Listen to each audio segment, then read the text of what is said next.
You root for the character, you root for Lupita this way, right? You want to see her succeed, but her taking that accountability, on her own and figuring out and solving her own problem, that's the feel good. That's when kids can see like, oh, I can do that too. Hey everybody, and welcome to another You May Contribute a Verse. I'm Josh Munkin, alongside co-host Brenna Jennerette and podcast wizard John Seymour for a conversation with our buddy Steena Hernandez. We talked last year when Steena's debut picture book, Lupita's Brown Ballet Slippers, first came out, and boy has it taken us a long time to release it. But there's no time like the present, so we are excited to give you a glimpse into who Steena is, which is bubbly and full of energy and very engaging, and she was just a real delight to talk to. I will say that Brenna and I have done this, but this conversation with Steena was the first time that I think anyone has shown up to the recording wearing a You May Contribute a Verse t-shirt. So don't look for that visual because this is an audio-only format. But our conversation with Steena was great. You will enjoy it immensely. But first, a word from our sponsor, Tealmore Press. Tealmore, as always, is sponsoring this episode of the podcast, and I have the benefit to reveal a new Tealmore book that has just been released called When the Sea Left as of mid-September. This is a book that has just released, I believe, this week. When the Sea Left is a powerful, visually rich picture book that teaches kids the impact of their actions and the hope that even one small person can make a big difference. Perfect for classroom discussions about taking care of the environment and bedtime inspiration. Check out all Tealmore's stuff at Tealmore, Tielmour press.com. And now our conversation with Steena Hernandez. Steena came to represent this morning. She's wearing the merch. She's looking great. It's amazing. Dancing? Good morning. I'm here to do the thing, Here to do this.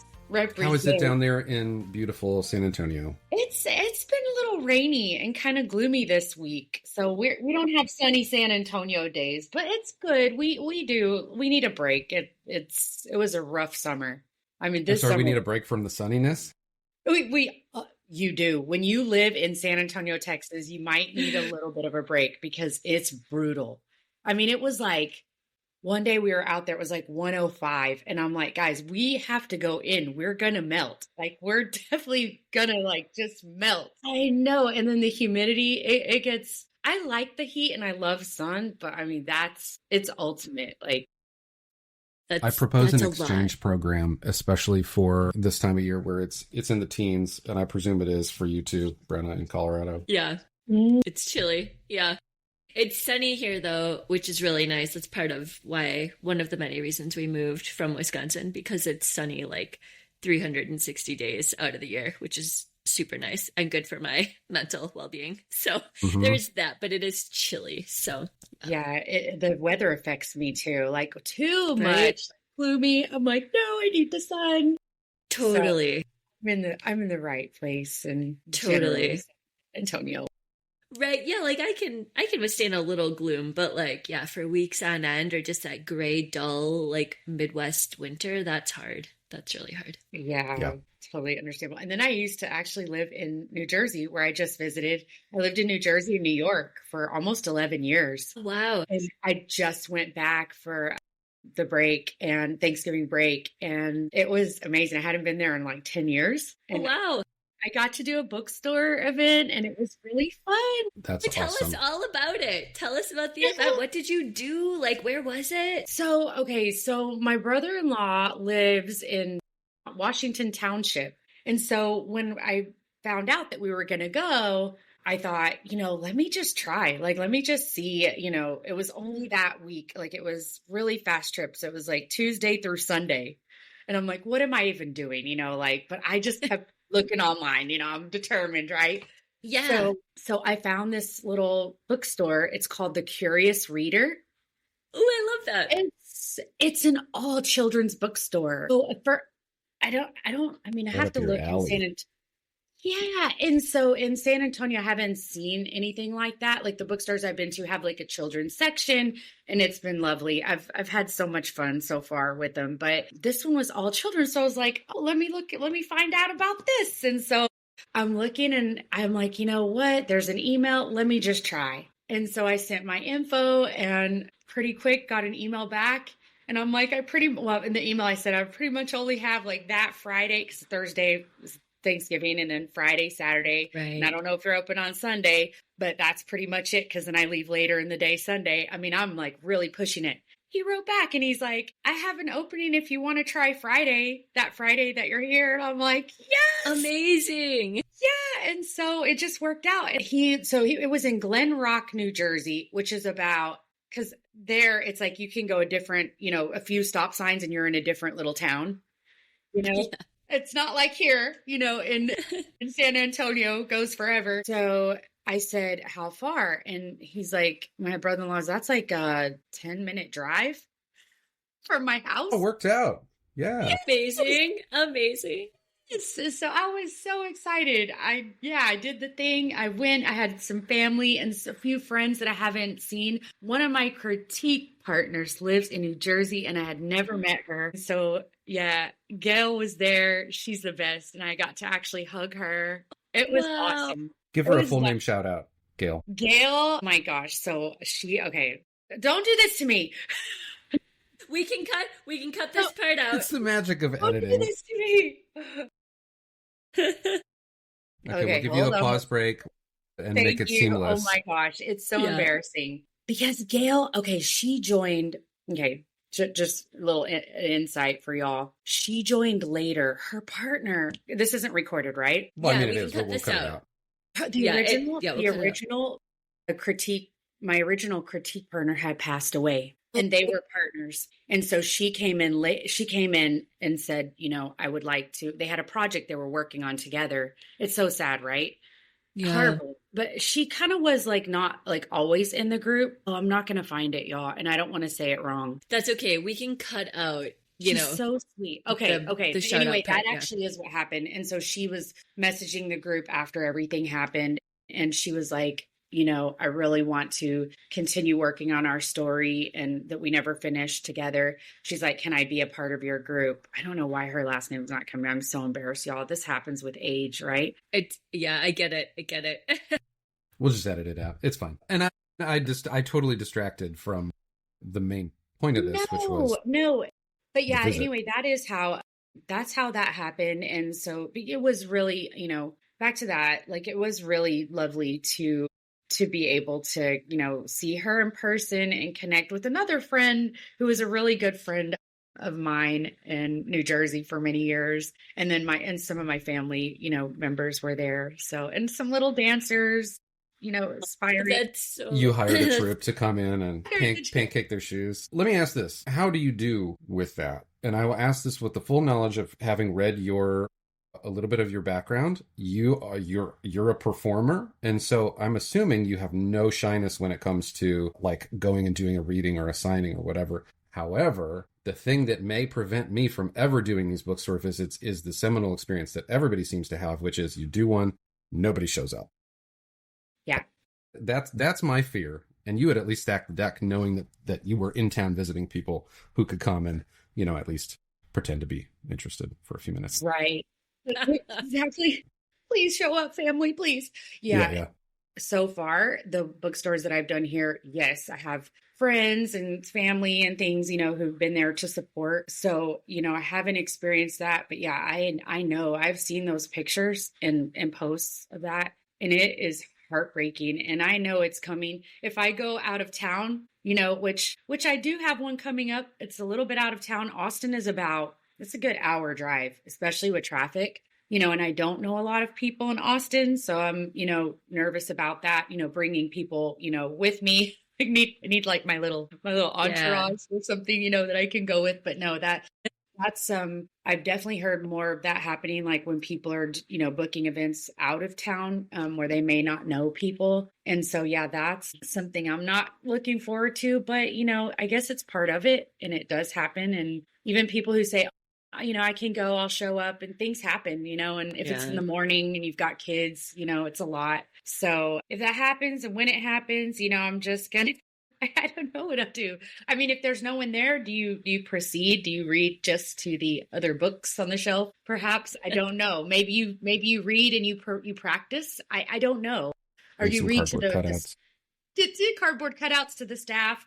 I don't know, but yeah, that is part of this. That's something that may very well happen, and I'll just have to be prepared. But yeah, the other thing about performance and nerves, this is the thing. I've gotten this question a few times, like you must, how is it for you? You must just get up and so naturally just do this because of your performance experience. No.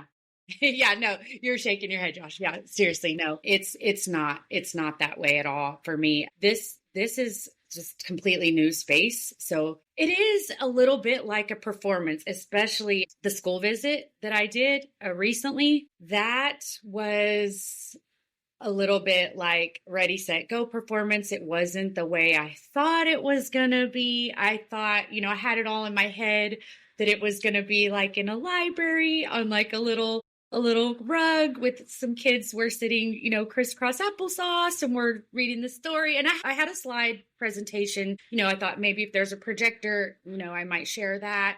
I had it so different, and we didn't really discuss because the librarian who brought me in was my son's kindergarten and second grade teacher. Uh-huh. Yeah, now he's in sixth grade. So this was, we kept in touch, and I used to go into the classroom and help, and she was great, but she was a teacher and now she's a librarian. So she actually, she was really interested in the book and wound up bringing me in. It was a great experience. But when I showed up, she's like, come this way. We enter this like huge cafeteria with the stage, the ones that turn into like basketball courts and, stages and things. And I was like, okay. And then there were like all these tables, and then there was a big projector, and she's like, we can put your slideshow here. And then she hands me a microphone. I was like, okay, I'm going to do this now. This is a whole different level. Yeah. Oh yeah. And so there was like this curtain in the little stage, and it stayed closed and the projector was in front of it. And she was like, okay, go back there because, they're going to start coming in. And I was like, okay. She's like, I'll introduce you. So she kind of wanted me behind the curtain. So I'm like, this is a performance that's about to happen. Yeah. Wow. And I'm gearing up. Yeah. Sweating, heart pounding, like full, like, so nervous, Josh, to answer your question. Like I'm shaking. My knees are trembling like hardcore. And she introduces me. Lovely introduction. And I come out, and when I see 175 kids, 150 to 175, I think she said was second grade. All the second graders in the school had come in. I said, oh, hi, everybody. I'm Steena. I think my last name's Hernandez. Yeah, let me check. Like, so nervous. But then I pulled it out. That's it. Like, it's go time. You don't have a choice, Yeah. Well, and that's the thing. I've talked on the podcast before about being in Toastmasters for so long and working on public speaking, and that's the thing, right? Like the nervousness never goes away, but you figure out how to activate yourself in the moment, just so that you can perform. I'm a blank slate. I have no recollection once it's done of what I've done or what I've said. So I just hope that it goes well. But yeah, it's an interesting thing. I mean, just to call it out for the people who are listening or who end up listening who have not looked into your bio or don't know this part of you. I mean, what? Toured with Rent, USO shows and stuff? Like, say more about that, because you've got the chops to do the presentation. Yeah. Many years ago, before becoming a mom, I was living in New York. That's why I went to Texas Tech and studied theater, music, and dance, and graduated with the BFA. And that was it. Like after I graduated, I was like, I want to go either to New York or LA. And most of my friends had gone to New York. And that's what I did. And so that was my dream I was going to pursue at that time, and I went to New York. I lived in Queens initially for about 9 months until I discovered New Jersey. I said, oh, New Jersey's so cute because you can go into a little neighborhood with trees and squirrels and mailboxes, and have like that feel, and then go into the city when you need to. And so that's how I wound up in New Jersey then. But yeah, I did start auditioning. I had an agent, not a literary agent, an acting agent, and I was going on auditions and things. And eventually I did a lot at first, a lot of infomercials, uh, like the not so glamorous stuff. Get paid. Yes. Get the work. Pajama jeans shout out right now. Pajama jeans girl. Yeah, that's This episode's me. sponsored by. Amazing. Amazing. How much do you pay for that? Okay, I'll be there at 6 a.m. So yeah, that I did some, things like that. And then my agent was sending me for more theater stuff. And I did get Rent, the Broadway tour, which was really fun.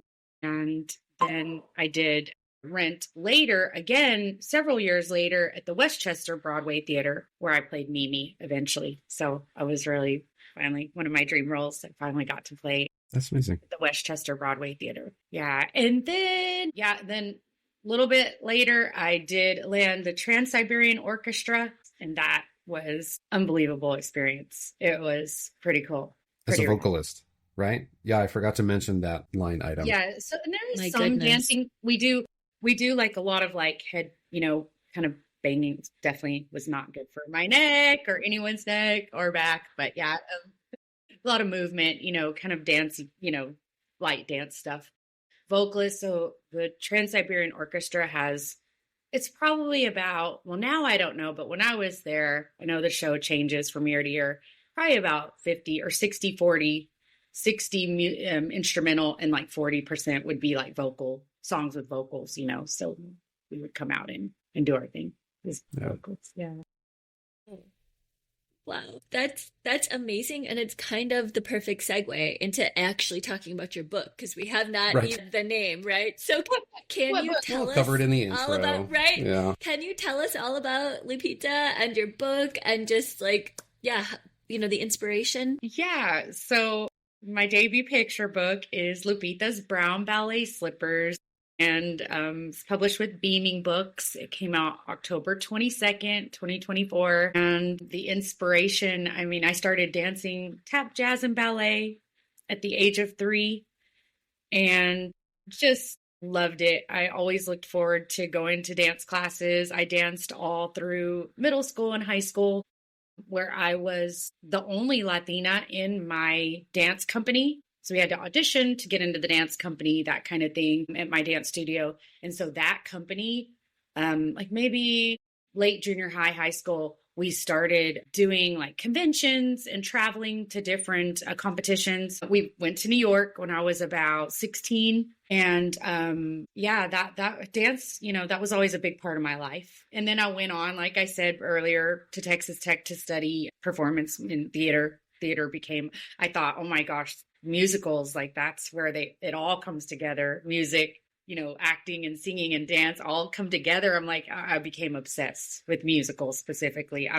Still am. You see my wicked nails. Awesome. Okay. I know the listening audience, Glinda and Elphaba, colored nails, recorded at the time just after Wicked has released. Yes. So that's just, huge inspiration. I thought, when I decided I wanted to write picture books, I was going to these webinars and, went to an SCBWI convention, and a lot of the authors speak, and, they're saying, if you feel stuck, start with what maybe you played soccer growing up and a lot about that, and you could offer a fun story for children, about that. Or, as I know a lot of people when they're first starting out, it's like, well, what do you write about? Right. And there's so many things, but maybe you don't know where to start. And so when I was first started writing, that's what I did. I said, what, I'm going to start with what I feel good about talking about for, what I know. And that's how I discovered that I wanted to write about dance, specifically then about ballet slippers. Lupita is preparing for her upcoming recital, and she's looking in the mirror in dance class and realizes her traditional peachy pink ballet slippers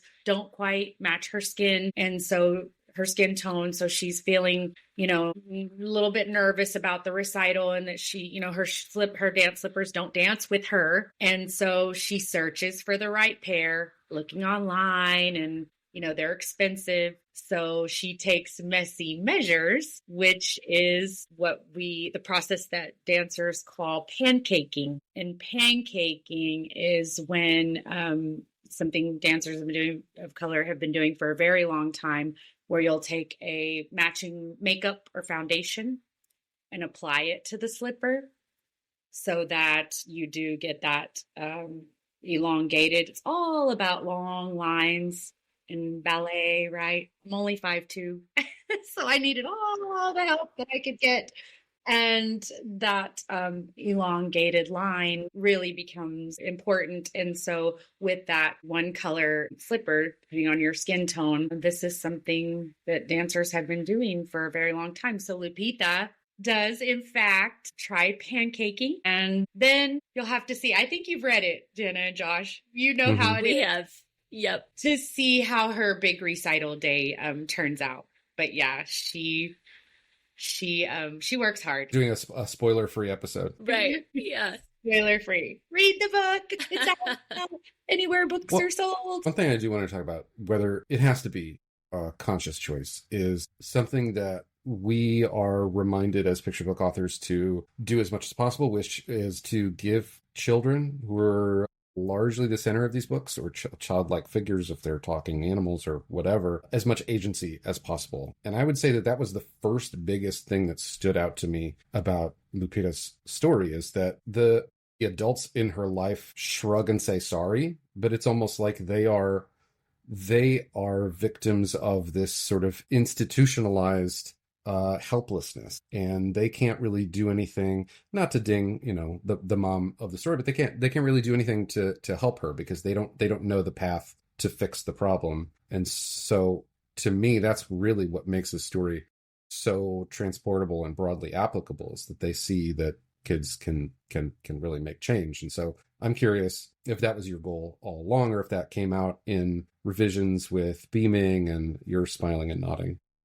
Yeah, because that's just so good. Thank you, Josh, for pointing that out. And it did become really important when I was working with my editor, specifically, really did not start out where it was that strong. I don't want to give away what Lupita actually does, but yeah, where she does go and figure it out on her own and takes that full agency. That section specifically was, worked with with my editor, who's amazing. I had so much fun working with her and back and forth. And and that does make it stronger. You root for the character. You root for Lupita this way, right? You want to see her succeed, but her taking that accountability, on her own and figuring out and solving her own problem, that's the feel good. That's when kids can see like, oh, I can do that too. I can be my own advocate. I can stand up for myself, and I can work hard to achieve something. And like you said, maybe the adults, aren't, just there to hand it to her, but maybe like they in this situation, what could they do? And really, because only in like the back matter says, in 2018, around that time, dance companies that manufacture point shoes start creating point shoes in different shades for darker skin tones. So it wasn't even that long ago. It is. I'm surprised it took that long. Right. And so really in that story, like you said, they're not able to do anything possibly, depending on when that, the setting, the time setting is in the story. But yeah, that became really important when I was working with the editor, and we really wanted to make that clear that this is Lupita's story, and she can solve her own problem, and she can, find her own way to shine. Yeah, that's how we got there. So definitely the editor, really, really helped in revision, helped me get to that end goal. And that's the team, and that's how the book becomes better. I'm so grateful. It is Elizabeth Schleisman at Beaming Books, and shout out to her. She's just amazing. I'm so grateful. Such a great experience. Hey everybody, let's do a couple of book reviews. Brenna's review for this week is for I Hate Everything by Sophy Henn. We've all been there. We focus on the thing causing us frustration and forget about all the things we love and value. Henn does an incredible job of boiling this concept down with her two adorable ghost characters who compile a list of all the things they love, completely forgetting about the thing they hate. A great read for adults and kids alike. John's review this week is for Valley, the Wigglebutt Pup by J. Lynn, illustrated by Juliette Miron. I have had a Wigglebutt before, and they are adorable. I don't know why I always do these interjections. Valley learns that tails wag when you're happy, but she doesn't have a tail. Valley then searches high and low until she finds her own way to show joy, tail or no tail, with Disney-like illustrations and warm-hearted storytelling. This story is a sweet read that gently explores self-acceptance and what makes us truly happy. It also has a nostalgic feel of classic Franklin books. 5 squished cinnamon rolls out of 5. And my review, speaking of cinnamon, is for CHURRO Stand by Karina and Gonzalez and illustrated by Krystal Quiles. It's churros. It's modeling strong family relationships between parents and among kids. It's showing a growth mindset and adaptation in the face of adversity. It's giving strong community vibes and models capitalism in a constructive, cooperative way. This book is a fun one. And good Lord, I want a churro now. If you would like to support the podcast, we do not sell churros, but we do sell merch. Find our merch and other associated links at linktree.com/verseshow or hit up our website at verse.show. And now back to our conversation with Steena. I have a question sort of tying in school visits and the sort of autonomy of Lupita and finding that like perfect home for her. So when you're doing school visits, like when you came out on stage, right, for this like 150 crowd of kids, what does your school visit look like? Because these are second graders, right? You said mostly second graders. So, you know, they're a little older, like they can probably sit through more of a presentation about like, you know, this is how the book was made, or this is what the research was like, or, you know, you can touch on those topics. So I guess I'm interested to know, you know, how did you present Lupita? Like what was your sort of strategy, your thought behind that? Keenly interested because both of us have second graders. Okay, so that's your age. Okay, so first of all, I did the second grade class. I didn't quite finish that story. Here's actually what happened. I did the second grade, presentation. I got through. I was like, woo, okay. And then I did know that there was going to be another one, but I didn't know it was right away. She's like, do you want to go back behind the curtain again? Because the third graders are coming in about 5 minutes. Yeah. Like you're going to do it again for the third graders. You were like, this is not what I invoiced for. Yeah. And there's another 150 or 175 Gosh. of them as well. Okay, so you want to go get in your places, right? Places, everyone. Sorry, I got to go pancake my face real quick. Yes, pancake. Where's my makeup, my powder, my deodorant? Yes. Seriously. And so so I went to that. I did it again. So yeah, so it was second and third grade. So this is where I would say my debut launch group. I'm going to shout out PB Sword 24, my girls. Nice. My debut launch group. I mean, we have just been in this together since the beginning, since our books were going to debut in 2024. And did we have some questions for one another in our thread, in our WhatsApp thread, in our emails. And that's support, and so we all help one another. I was the very last one in the group to debut in 2024 in our group. So advantage, right? I got to see everybody go before me and I thought, wow, that's how they're doing. And you pick up different things. Author Melissa Trempy, she has Ladybug Launch, picture book came out. Yeah. So good. And such a beautiful book. And, she was just flying with her, doing amazing with her school visits, and she's still doing them. And so I really just, was asking her a bunch of questions and following how she did it and what she did. And I like the slideshow kind of presentation. I think that really, I'm glad that I had that prepared and ready for the big audience, and it worked really well.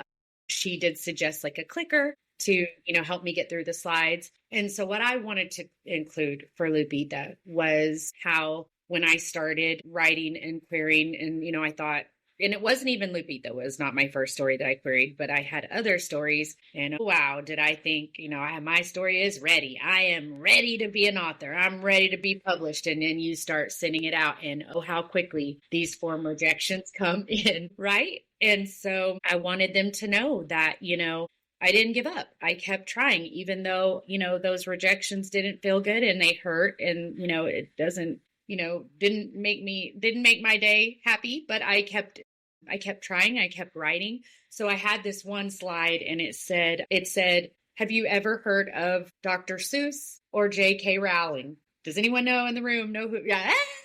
Of course, what did they write? Harry Potter. And then you go, these are personal friends of mine as a published author. Yeah. Know who you're dealing with.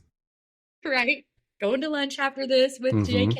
No. Okay. So I said, did you know that they got rejections too? They got rejections. I mean, think about that. And and this is true, like when I read that and knowing those things, like that really puts it all into perspective, right? Like, okay, these people got rejections. There might be hope for me. Like maybe I can, keep going and keep trying, and you never know. Right. And so I told him, I said, so I thought of those words and I remembered these statements here. And I said, I'm going to keep trying and I'm not going to give up. And no matter what you choose. So we did a little section about, have you thought about what you want to be when you grow up? And this is funny. So we went around the room, but Miss Winkler had the microphone and she went to different kids. She was helping me. I was so grateful. She was going around and what do you want to be? The most popular. Are y'all ready? Oh my gosh. Yep. Unsurprisingly. Yep. Oh. Yeah, right. Oh my gosh. That's so funny. There were so many. We had a fireman. I'm trying to think. Someone said a teacher. I'm like, oh, yes. Teachers. We need teachers are the best. Someone said an author. Someone said a singer. Want to be a singer. I'm like, okay, girl, you go for it. You do your thing. YouTuber. And then it just kept. And I think like once someone else said, and then like another one wanted to say it. It was so cute. And second and third grade. Yeah, that's the thing. And so I was like, well, maybe we need to like implement a YouTube class here. Maybe I need to come back and like, study this topic, and then come back and offer something to y'all. The funny contrast about that being, of course, being a YouTuber is not just one of those, you keep doing it and then you'll finally be successful someday. Things like the odds are astronomically stacked against you in making lots of money. You may as well, or you would be better off aspiring to be a financially independent author. About the same. Yeah, seriously. But I just thought that was so interesting and cute. They're just so much fun. It's the best part. It is the best part about all of this. And you don't know that. I mean, how would I know that? When you're writing the manuscript, you want to submit, your dream is to become an author and to be published, right? You don't really know, that moment until you're there, and sharing the book. And so I actually did read the book. She had this really cool, I'm like, I don't know if the other schools, if I do other school visits are going to have this, but she had this like projector that, or this like magnifying sort of projector thing that I put the book down flat and it like went over the book and it projected it onto the screen. So my book wasn't a part of the slideshow. That's cool. Stopped and then and anyway, I was like, "Ooh, what's that thing?" Cool. Check. Yeah. So I was able to read the book, and I know other people that don't actually read the book at the school visit. Oh, that's interesting. It seems like such a baseline expectation, I would think. Yeah, right. Yeah, when that's sort of like the anchor, for what I have put together, because I'm like, oh yeah, like I would, but anyways, no, that's interesting. Look, I'm trying to move product here. Like I got people. So I read the book and it was great. It wound up, I made it through somehow twice. Did you do like, because I'm curious, because with a group that big too, right? So I love that you talked about the writing process and then you got to read the book. Did you do anything after that? Like, did you do like an activity or even, attempt with a group that big? Or was it like, mostly just sort of focused on like, this is the writing process and then here, here's the outcome and then Right. So luckily so I would practice with my kids, how I Smart. was going to do it. Yeah. And I'm like, okay, sit there, just, ask questions, any question you want. And I would have them like role play. And And you got a sixth grader too, who's going to have some yes, especially strong opinions and very transparent opinions, I'm sure. oh, yes, sixth and fourth grade. So they're right there, right. And, and able to help me. Yes. So I put them to work, but I had these, because I was playing around and then I had it and I just knew to go right to it. I'm like, oh, this audience, I have to do this. So I had these like laminated cards that I made. And it was like, I printed out these different shoes. So I know Lupita and I know not everybody dances ballet. I get that, like we're not all ballet dancers here, at school today. So I said, how can I include everyone, right? Like how the book is about inclusion. So how do you shine? How do you, maybe you play soccer, maybe you play an instrument. My kids play piano and violin. And so, that became important to me. And something that I thought about, how could I incorporate it? So the shoes, I had like rain boots, cowboy boots, sandals, slippers. I just printed out some big, cards with just the shoes on each one. And so at the end, after I read the book and everything, I said, all right, who's ready to play a game? And I said, I need some volunteers. So another tip from I think it was Melissa. Yeah.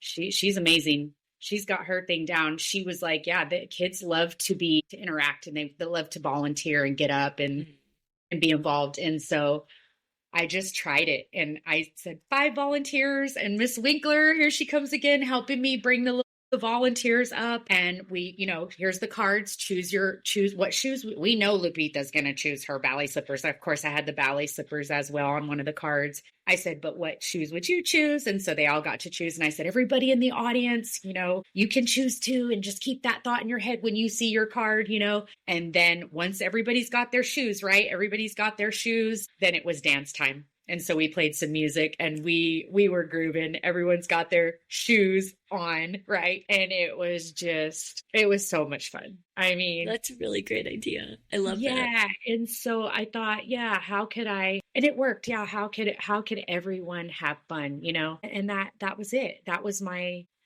goal. I'm here to have fun. That's why I started writing children's picture books to begin with. What about you, Brenna? I know I have a question for Brenna. You can't flip the script on us. I am turning this interview around because your book, right? Like, have you done a school visit? Yeah, I have, and it was so fun. The school visit that I did was for really little guys. So I did a preschool, which, so I had all these questions for you because that's an older age group. I haven't done the older kids yet. Okay. So these guys, I actually have a lot of experience working with little guys. And so I just pulled from that and was like, okay, I'm going to do a lot of like, get your wiggles out, like, jump around, like that kind of thing. Then I've read the book, of course, like that's, for preschool, of course I'm going to read the book. So I read the book. Then we played like a bunch of games involving balloons, a bunch of singing. We sang the happy birthday song several times. Underwater is my favorite. So we always do underwater. I love it. You sing it under, can you demonstrate it? Yeah, there you go. Yeah. It's amazing. It's my favorite. So and then, I ask, like, does anyone here have a birthday? Oh my gosh, you guys all have birthdays? Like, that's so crazy. This book is for you. Like, let's, like really leaning into that. And then at the end, that Brennergy. And then at the end, I have coloring pages, and then I have a crown decorating like activity. So they all get to make their own crowns, and I have these like gem stickers, so they can make, they can like stick like sparkly gems on them, and then they can color them, and then they're like pretty heavy duty. They're like, heavy cardboard, so you can actually put it on and wear it. Anyways, so yeah, but it was so fun because the kids were like so excited and so sweet. And I will just end this rant because this is not about me, Steena. You turn the pages on us, but my favorite. Oh, thank you. My favorite thing from the day, because I have a friend of mine works at the school, which is how I sort of got, hooked up with their school to do the visit. And she texted me afterwards, and apparently one kid came up to the teacher after I left and was like, that was the author? I thought that was the king. And I was like, that's incredible. And they whispered with like such reverence, like, my God. So note to self, work so on your cute. self-identification, right? Like It work was, on your bio. It was, right. It was amazing. And second best quote, a kid came up to me while I was there just to show me that he had pockets in his pants. And I was like, you know what, buddy? I love pockets too. Thank you for coming up to tell me that he had like just found them and was like so excited. He's like, check it out. He had to show you. It was adorable. Yeah. The little guys it was so fun. Yeah, it was really good. Did they ask you how old you were? That was the number one question I got. No, I have been asked that in the past. And actually, so when I worked in Korea, my sister came to visit and I brought her into school with me. We did like a little presentation. I introduced her, because my co-teachers were like, oh, this would be so great. Like bring her in, like, we'll chit chat with the class, whatever. So my all-time favorite question was, what is your favorite shape? And my sister was like, that was put to you? To my sister. And she shape? was like, I don't know what she said. I was like, that's amazing. Good call, buddy. I don't know. Like, I'm going to have to heard of prepare. a dodecahedron? All right. You would know that. I'm a big old D&D nerd. Of course I know what a dodecahedron is. Do you both? Okay, so I'm gonna flip it again. And we're gonna just lean into the school visit thing because this is fascinating and probably a lot of people are interested in this. Do you both lean into the conversation with the school with a specific program in mind to get them to be interested? I mean, Brenna, I know you had an in. I mean, Steena, you had an in as well with your school, but it's got to be like a vetting process, right? For whatever you're going to say and present. Yes. Now this is a panel interview. Like if it's cold. I got lucky, right? Miss Winkler. And by the way, before I even went on, at some point in there, it's all blur. I was all nervous, but she did say, and then she like winked and smiled. She was like, depending on how today goes, I do know a lot of librarians in the school district. Amazing. And I was like, no pressure. It's your audition. More sweat. Yeah. Right. So, but we haven't, so those pretty, it wasn't that long ago. We haven't, we did a little bit after, but haven't, discussed that. So I'm hopefully, going to get more, references there. And so that's my hope. I would love to do more visits, but yeah, that really helped. I don't feel like I had to I do have a contract. So again, knowing, from other authors who've done it, and I've seen a few different contracts. And yeah, in that contract that you would, submit or query, I guess it's sort of like querying, right? This is a whole other form of rejection that people, you wouldn't know about, right? So you can very well be, asking a bookstore or a school, proposing your, what you want to do at the visit or who you are, your book, and they can write back and say, oh no, we're sorry. That's not, we're not going to our list. Yeah, exactly. Right. And so that's just a whole other, that I didn't, you don't know until you're doing it, just trying to get to that, I want the published book, that's our dream. Right. And so we work so hard to get there. And then it's like, whoa, there's a whole other form of rejection coming. Right. And so that's why it is good, I think, to start with who right? If you do know a teacher in your local area or librarian, principal at a school, but yeah, if you're going in cold like that, there's always a possibility that maybe, they don't have the budget if you're charging a certain amount, or, they can't bring you in at that time, or it could be a no. And so that proposal, that contract would have all of your things that you're going to, do, the book, what you're going to share, your activity, and the more specific you are with those things, I think, can hopefully lead to success, and that they'll say yes to your yes. Yeah. So that's for, what I've seen anyway with that. Yeah. I think like you're saying too, in the contract or even like the invoice, if you're being really specific about, either what you need and then also what you're going to provide so that everybody can sort of be on the same page. Like for you, right? You went in with that like big audience. And so like if I had a big audience like that, I would be like, okay, cool. Like I'm going to need for sure like a projector and a microphone, because there's no way if I read the book or if I'm talking to these kids, they're going to hear me. Like stuff like that, which, the school is probably like, oh yeah, totally. Like this is what I need to provide. But you don't know unless you actually like, put it on there and you stipulate. Clear.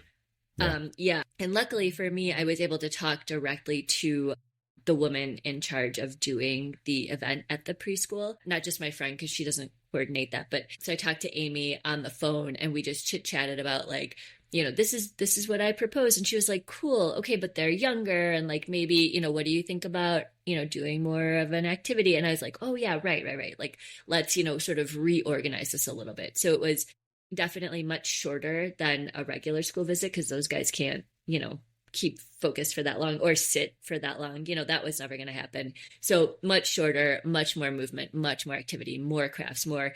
But the class sizes were also very small. I did 2, and each class had maybe like 10 to 15 total of just little guys, like, and they were sitting on a little carpet, and I had one of those like teeny tiny chairs, and I'm like, hey, that's adorable. And like reading my book. It was amazing. But so I didn't need a projector or a microphone or any of that, because it was going to be a lot more personal and, like very much more intimate. So that's something too, to know, I guess, like know your audience, know like the things that you'll have at your disposal, like that kind of thing. Yeah. And also I will say too, on your note about sort of going in cold, I've heard from a lot of people, I have not done this personally, because I have heard from so many people, they've put in a lot of time and effort to sort of like putting out cold emails, to, district-wide librarians or principals or head of whatever, and they've gotten nothing back, which I think,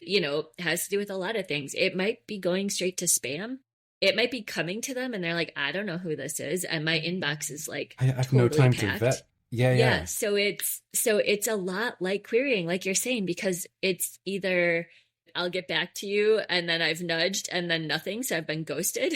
And then I've gotten crickets. And then I've gotten, the very enthusiastic, like, oh yeah, I know who you are. Let's do the thing. So it is very similar to querying, but in a whole different area. And it's like a whole second job that you're taking on. So it is like stressful and daunting and like, but worth it, It's really fun when you actually get in there. It's the getting in there that I think is like the really sort of uphill battle. Once you're in, it's like, yeah, that's the best part, Again, just like the publishing.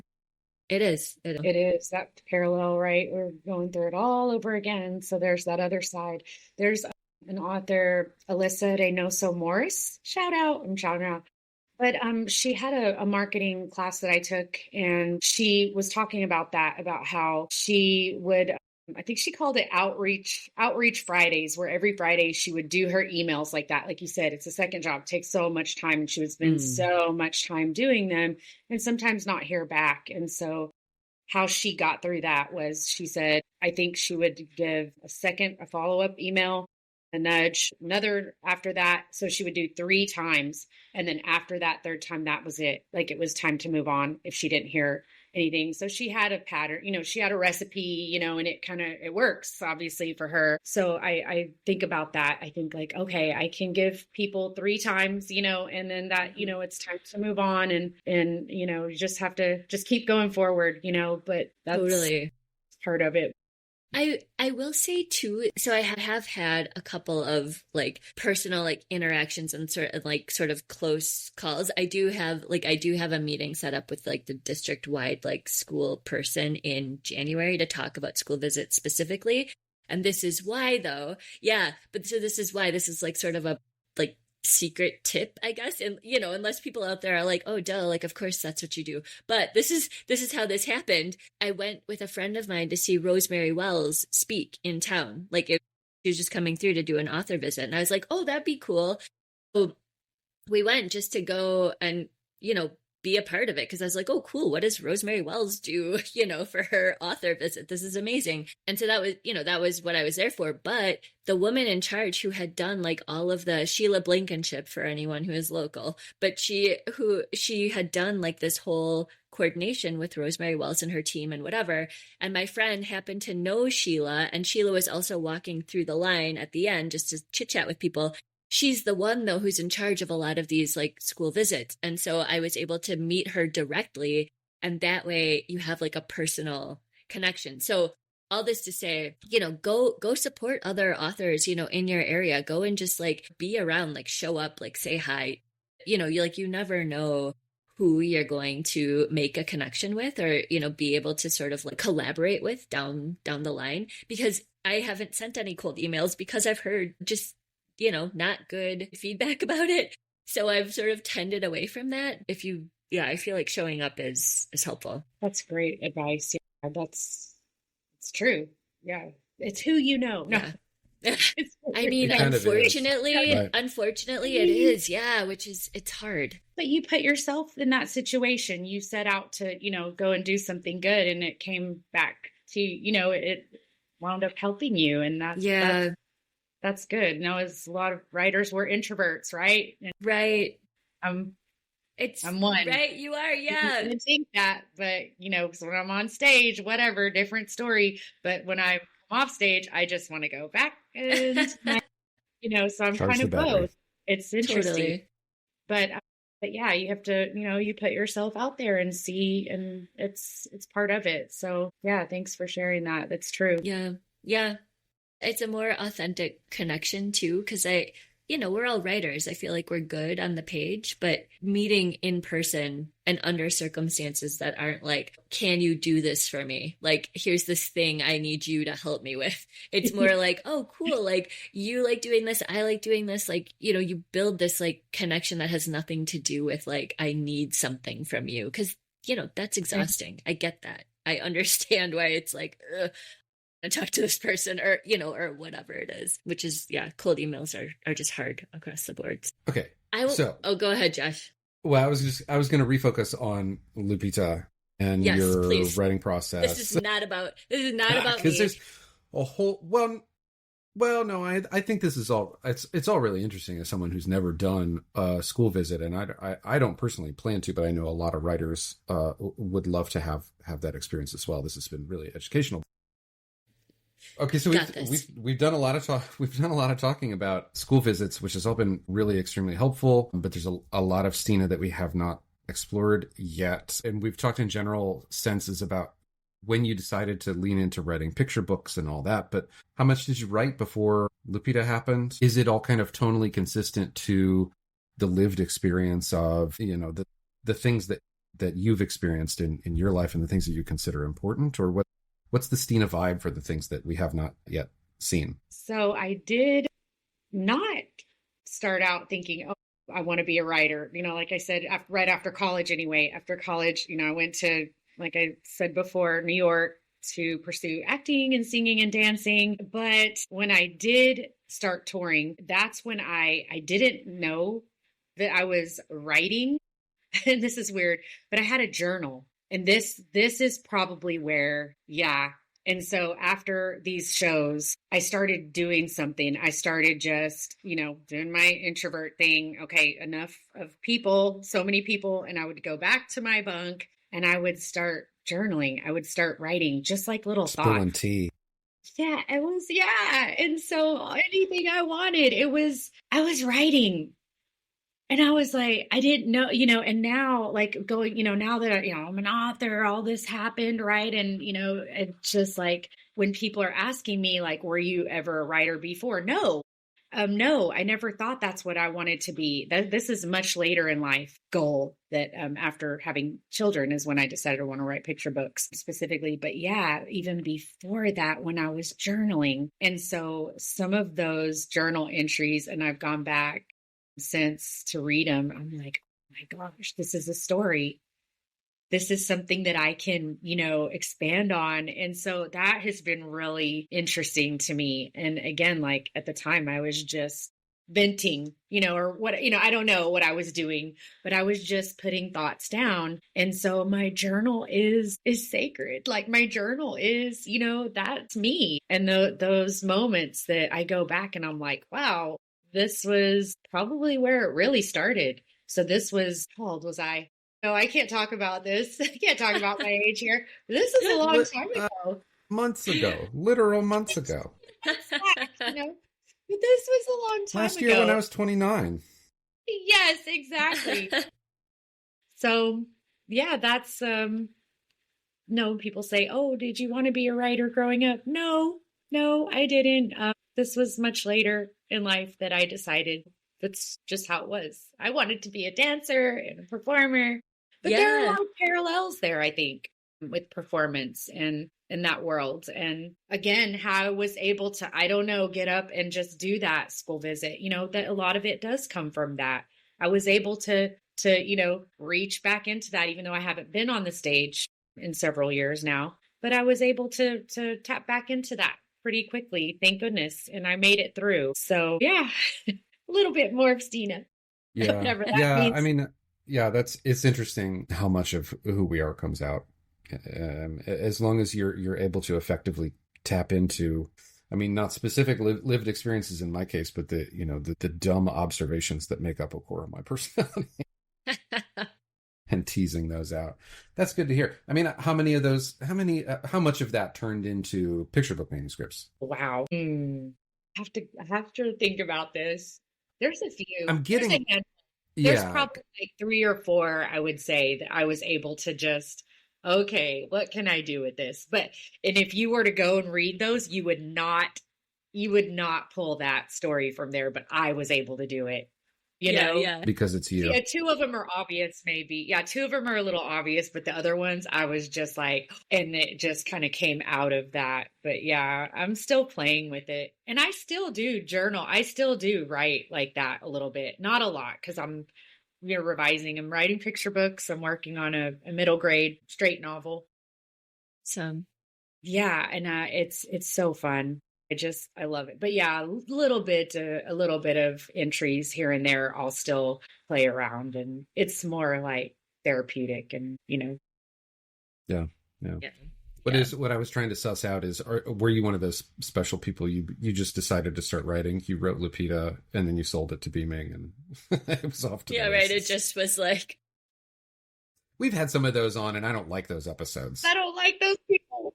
Like a little bit. Yeah, a little bit, because it did, people say, wow, that did happen fast for you. So when was this? At the end of 2020, probably, was when I was dead set. Like, that's when I became so serious about picture books specifically. Like, I'm going to do this picture book thing, and I'm going to sign up for there's a class, sign up. There's, pitch online, there's this, there's, and I was really just immersing myself, in that world, Kidlit, Twitter, all the stuff, when it was good. And I was, completely just obsessed. And so it was probably like at the end of 2020, and a lot of people say, well, wow, it's the end of 2024 and you have a book in your hands, that's fast, Steena, so some people do say, well, that's pretty fast. And so, I don't know, because I don't know if there's this, this magic number that we're, I don't know, is it right? Like, 10 years, it's also relative, right? Like, yeah, I mean, I don't know, but it happened, and it's here, and and the world's going to have to live with it. Steena, happened. It happened in that time, and that was supposed to happen, and I'm here, and I'm doing the thing. I'm doing the thing. You know? Like go check out Steena's book. It's amazing. Yeah. My favorite part of the book was the author's note, because I was like, wow, that you did the topic justice on so many levels, but the fact that it was tied in, to a personal experience and just like a factual thing that happens was what pulled it all together for me. Like, the story is great on its own, but the author's note really made it shine. And so anyways, everybody should go get a copy of this book, go read it, go share it. It's amazing. And Thanks. I'm so excited for more things to come. I'm keeping my fingers crossed. I'm gonna watch for all of your news. Thank you so much. Thank you, Brenna and Josh, Yeah. for having me on. I'm so excited. I love your pod, and to have an opportunity to come chat with y'all. This has been so much fun. For sure. Oh my God. Thank you for coming. Thank you. Yeah. It's been such a delight.